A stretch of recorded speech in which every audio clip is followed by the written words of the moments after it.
আজি এটা কথা স্পষ্ট হৈ পৰিল যে জুবিন গাৰ্গৰ নিচিনা এটা সত্তাই যদি ন্যায় পাবৰ কাৰণে ইমান কান্দিব লগা হৈছে, ৱাইফে ইমান যদি কান্দি ৰিকুৱেষ্ট কৰিব লগা হৈছে জাষ্টিছ ফৰ জুবিন বুলি, তেনেহ'লে আমি সৰু মানুহবোৰৰ অৱস্থা কি হ'ব?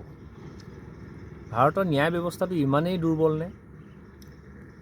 এটা জাষ্টিছ দিবৰ কাৰণে ইমান দিন, আজি 23-24 দিন সময় লাগি গ'ল। তাৰ বাহিৰে আৰু কিমান দিন লাগিব সেইটো কোনো হয়তো নাজানে।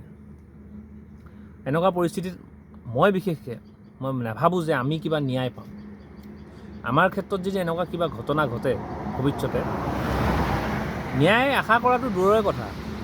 জুবিন গাৰ্গ এজন নৰ্মেল মানুহ নাছিলে, এটা ডাঙৰ সত্তা আছিলে, এটা ডাঙৰ আমাৰ বাবে এজন ভগৱান আছিলে।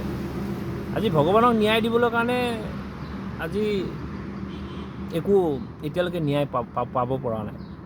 গতিকে আমি যে কিবা ন্যায় পাম কেতিয়াবা কিবা ঘটনা হ'লে, সেইটোতো ভুলত নাভাবোঁ। সমাজ ব্যৱস্থা, ন্যায় ব্যৱস্থা একদম টুলুঙা।